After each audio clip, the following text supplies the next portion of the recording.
Legislativa Elizabeth Cabeza. Qué gusto enorme. Le saluda Alberto Quintana. ¿Qué tal receta nuestra señal? Saludos fraternos de Guayaquil.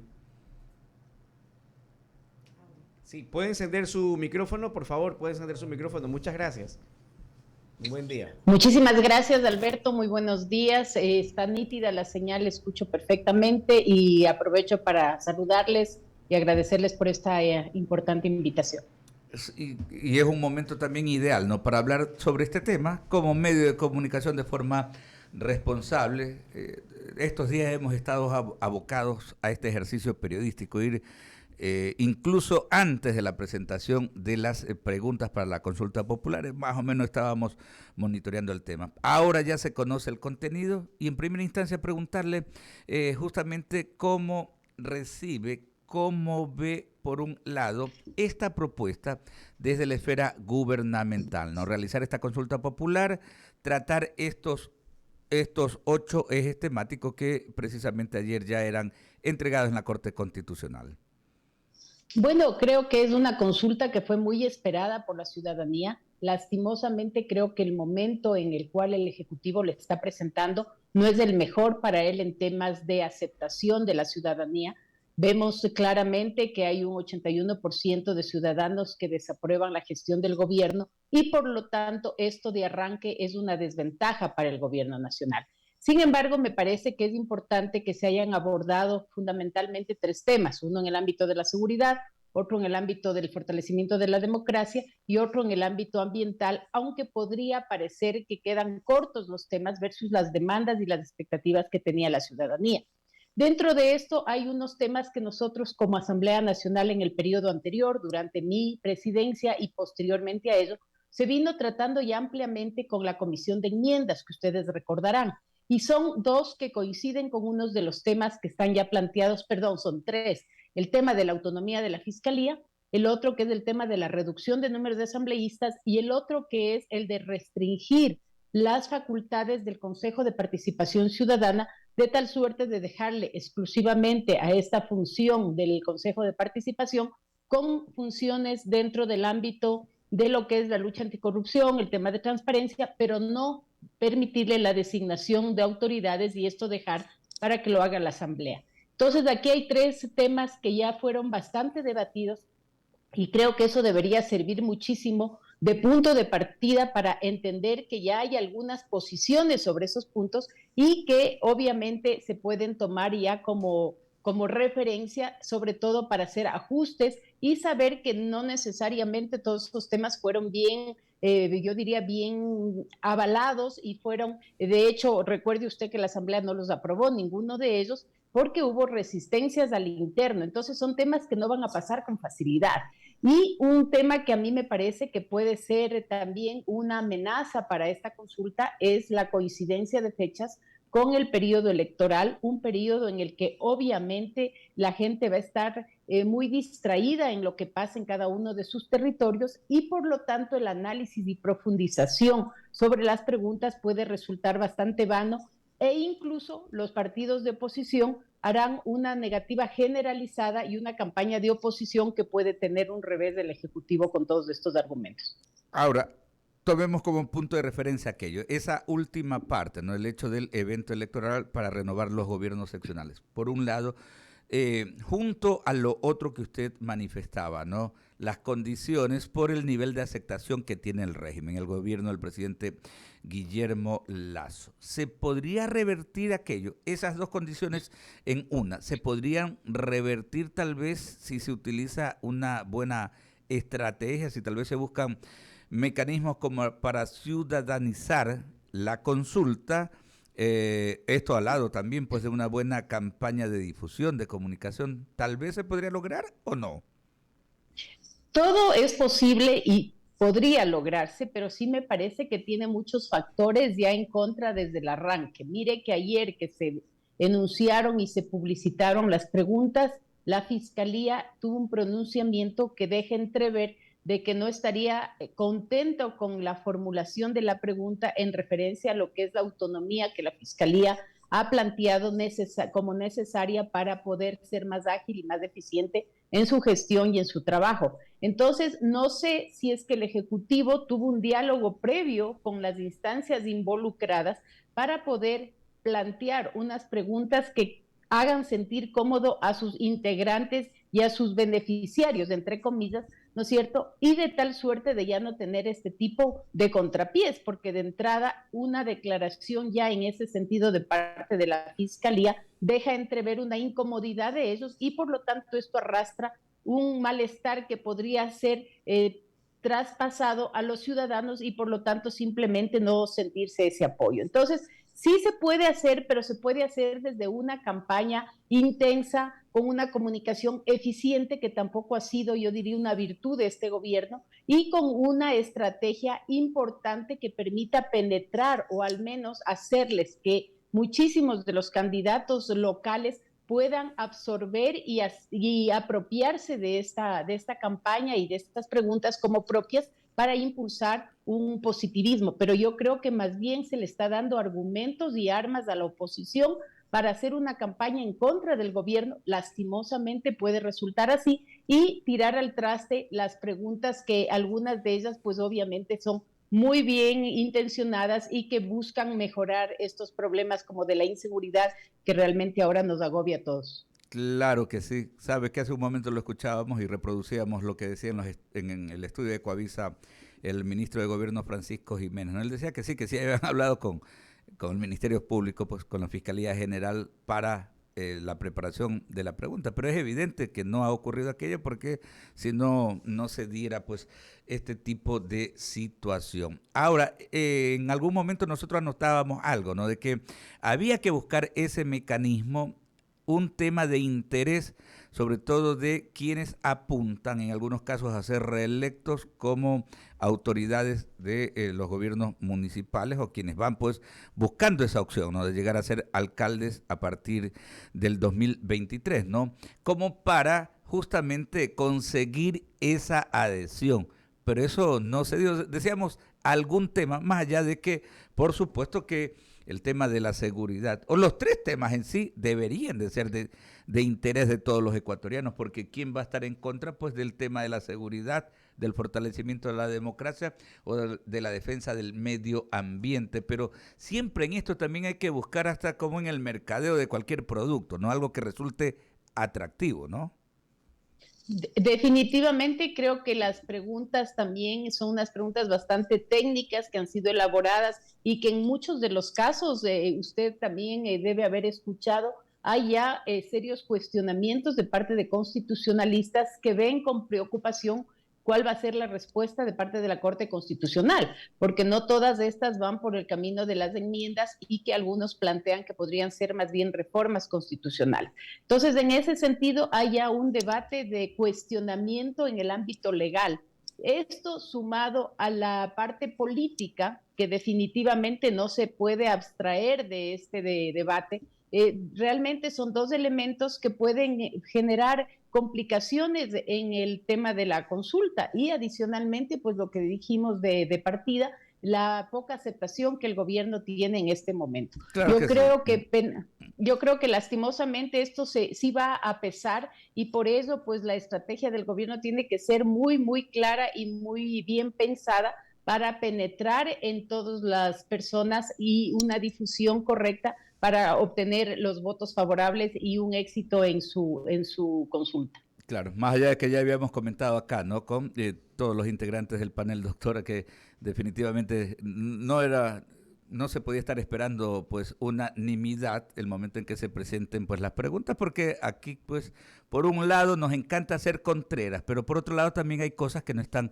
totalmente claras. Permítame que Verónica Landeta tiene otras inquietudes por usted. Doctora Cabezas, un buen día. Usted lo acaba de decir en la última parte de su entrevista, es lo que de este pronunciamiento y es lo que yo le quería preguntar. Entonces, la consulta popular se vería abocada quizás a reflejar el sentimiento de simpatía y antipatía por parte de quienes están proponiendo esta consulta popular y de los actores políticos. En este caso me refiero al Ejecutivo y a los asambleístas. Verónica, buenos días. Efectivamente, creo que eso es un tema que no se puede obviar. recuerde usted que no sería la primera vez que una consulta popular sea un revés para el gobierno. Pasó ya en la época de Sixto Durán Ballén, le pasó a León Febres Cordero y podría ser un tercer escenario. Pero de todas maneras es importantísimo entender que las preguntas, y parecería ser que estas no van a ser todas, también escuché las declaraciones del ministro hoy en la mañana, dice que podrían haber unas nuevas preguntas y estas ojalá le den esa combinación adecuada al conjunto de la consulta popular para que estas puedan atraer mayor adhesión y mayor entusiasmo de parte de los ciudadanos. Ahora, muchos analistas, viendo ya las preguntas que en definitiva pues dio a conocer ayer el presidente de la República, lo que tiene que ver con el CPCCS, la Fiscalía y todo lo demás, apuntan a que el Ejecutivo intenta por ahí quizás concentrar más poder. ¿Qué opinión usted tiene? Bueno, de hecho, eso es lo que se traduce al leer los anexos de las preguntas, justamente este hecho de que el presidente de la República puede enviar las ternas para la designación de las autoridades, dejaría entrever que ese es un interés importante para tener un mejor control en un momento determinado. Pero yo creo que hay que entender que las consultas populares trascienden a la presidencia de quien las propone, y esto es un tema que queda para el futuro del país y por lo tanto no se puede estar pensando en primera persona en quién va a ser el beneficiario de la consulta, sino deberíamos tener claro que el beneficiario tiene que ser el Ecuador. ¿Y qué podría pasar en el hipotético caso de que efectivamente esto sea aceptado? De que el día de mañana tenemos un presidente que no será el señor Lasso, sino que será otra persona que tenga tal vez afanes muchísimo más fuertes y apegados a sus intereses, y que designe personas que no respondan a una dinámica nacional, sino una dinámica personalizada. Entonces creo que todo eso hay que entenderlo también con claridad, y lo propio pasa en el tema de la fiscalía. Yo creo que es importantísimo el tema de la autonomía, pero también hay que entender que no siempre hemos tenido fiscales brillantes como los tenemos ahora, personas que se han desempeñado de manera adecuada, y que esto también puede ser un arma, ¿no es cierto?, para que cualquier otro fiscal con ese poder y con esa autonomía haga y deshaga dentro de lo que es estas acciones que todos sabemos. La Fiscalía es una instancia con una fuerza y un poder importantísimo, y por lo tanto también puede ser un arma peligrosa, por decirlo de alguna manera. Entonces creo que este justo equilibrio que debemos mantener en todos estos aspectos tiene que trascender definitivamente al gobierno proponente y ser argumentos que ayuden en el futuro a equilibrar las fuerzas, sí, pero definitivamente en beneficio de todos los ecuatorianos. Y hay algunos temitas que tal vez sí vale la pena comentar, como el tema de los asambleístas, que por ejemplo, a mí me parece que es importante reducir el número de asambleístas, me parece importante parar el crecimiento de la asamblea, porque obviamente esta va creciendo en la medida en que va creciendo el número de la población. Me parece interesante la propuesta.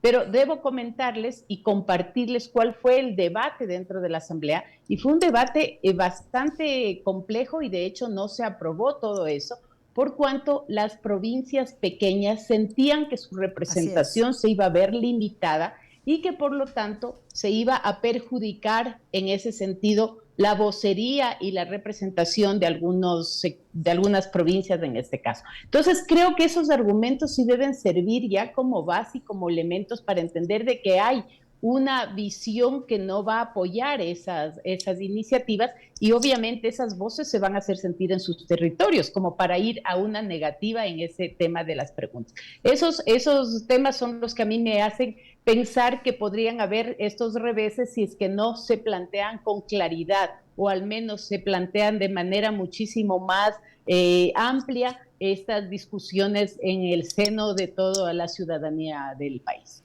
Claro, a lo mejor, doctora, las discusiones se van a mezclar.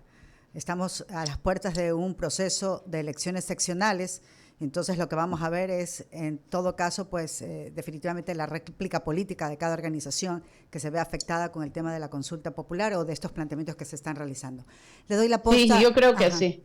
Le doy la posta a mi compañera Lorena Baque. ¿Cómo le va, doctora Cabezas?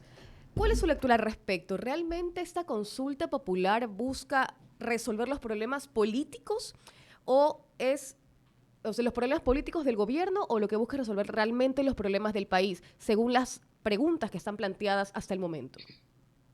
Bueno, me parece que son insuficientes para resolver los problemas del país. El tema de la inseguridad, por ejemplo, no pasa solamente por la cooperación de las fuerzas armadas dentro del proceso de control, no pasa solamente por la extradición de los narcotraficantes. Aquí hay temas también que hay que trabajar muchísimo en el ámbito social, en el ámbito de la prevención. Entonces, me parece que de entrada esto es un buen bocado como para iniciar ciertas acciones y ciertas tareas, pero paralelamente hay que atender una cantidad de otras acciones que todavía no se las ve y que no necesitan de referéndum ni de consulta como para llevarlas adelante. Me parece que es una nueva oportunidad que se dé al gobierno nacional como para tener una bocanada de auxilio y para poder salvar este siguiente periodo que todavía le queda, pero también es un gran riesgo que está corriendo porque se puede constituir en un entierro anticipado de toda su gestión. Entonces, el momento definitivamente creo que no es del oportuno, dejaron pasar el momento de peso cuando el presidente entró con una popularidad importante y con una fuerza que pudo haber logrado apoyos importantes, y por lo tanto es un momento, yo diría, bastante riesgoso para plantearla, más aún en la coincidencia con un proceso electoral local que va a distraer, como ya lo dije, el debate de estas importantes preguntas que están planteadas. A lo mejor tal vez no es justamente ese el motivo de hacerlo en estos tiempos, como usted menciona. Son tiempos bastante apretados, donde se va a mezclar con unas elecciones sumamente importantes y se va a perder la esencia de esto de aquí, la esencia de esta consulta popular que efectivamente tiene mucho que ver con el país, pero sí, como usted menciona también, hay preguntas que quedaron en el aire. Bueno, el momento es un momento electoral que estaba planteado y que yo entiendo que se lo fusiona por evitar un tema de costos adicionales que tienen cualquier proceso electoral. Pero la coincidencia de estas fechas y la distracción del debate pues, va a ser perjudicial para el Ejecutivo porque definitivamente la campaña se va a centrar en las figuras locales y en las demandas territoriales que cada uno de los pueblos tiene con sus autoridades. Y por lo tanto, si bien, por ejemplo, el tema de seguridad es un tema que nos involucra a todos y es un tema totalmente horizontal, entonces en ese sentido sí se podría de alguna forma, ¿no es cierto?, tomar estas preguntas como una pieza de campaña, pero no son suficientes y no son lo más aterrizadas posibles al territorio como para que la gente las asimile bien. Por eso digo, es un riesgo de que además los partidos de oposición van a tener una gran oportunidad más bien para hacer una campaña en contra, y eso sí es un tema que le va a perjudicar al gobierno. Para la doctora Cabezas, ¿qué pregunta faltó? Bueno, yo creo que, por ejemplo, en el tema puntual de los partidos políticos, no solamente debería pasar por un tema de auditar las firmas de manera permanente. Yo creo que aquí es mucho más importante hacer claras reformas en el ámbito del Código de la Democracia, por ejemplo, para limitar la cantidad de partidos y no por un tema de auditoría solamente, sino fortalecer, por ejemplo, partidos locales, partidos nacionales y tal vez hasta partidos locales, pero en este momento tenemos la posibilidad de hacer partidos y movimientos hasta en el nivel parroquial, que puede ser importante en términos de democracia, pero que lo que hacen es generar un desorden y una dispersión que realmente el momento de las votaciones tenemos lo que hoy se va a dar en todas las provincias, 10 y 11 candidatos para alcaldes, 10 y 11 candidatos para prefectos, y por lo tanto ninguno que gane tendrá esa legitimidad y ese peso que le dé la fuerza como para la gobernanza futura. Alberto Quintero. ¿Qué cosas, doctora? Y lo vimos en los últimos comicios seccionales, ¿no? Hubo un porcentaje importantísimo de alcaldes que llegaron pues con 21%, 22, 24, 25%, y lo cual en verdad pues les va quitando bastante peso, bastante legitimidad, ¿no? Ese era uno de los temas que sin duda se queda pues ahí. La participación de los independientes, usted mencionó al inicio de la entrevista pues la consulta que en su momento hizo el presidente Febres Cordero, también algo tan válido quedó ahí, porque se desvirtuó también en el momento político que se lo hizo, ¿no? Y sin lugar a dudas, siempre va a ser importante que los ecuatorianos tengan esa posibilidad, porque muchos decimos estar atados o estar bajo la atadura de las organizaciones políticas y bajo el mandato del capataz de un partido político es algo pues que para la gente prestante definitivamente no es una opción, ¿no? Entonces sí se debería de ir hacia aquello. En todo caso, agradecerle, expresidenta, agradecerle por estos minutos. E inicia el debate en el país, el análisis y el debate sobre este tema tan importante, y habrá oportunidad de seguir comentándolo con usted. Fuerte abrazo a la distancia. Muchísimas gracias, igual para ustedes, Un buen Lorena, día. Verónica, Alberto, gracias por esta conversación, un abrazo y un lindo día. Excelente día. Muy lindo Muchísimas día. gracias, la expresidenta de la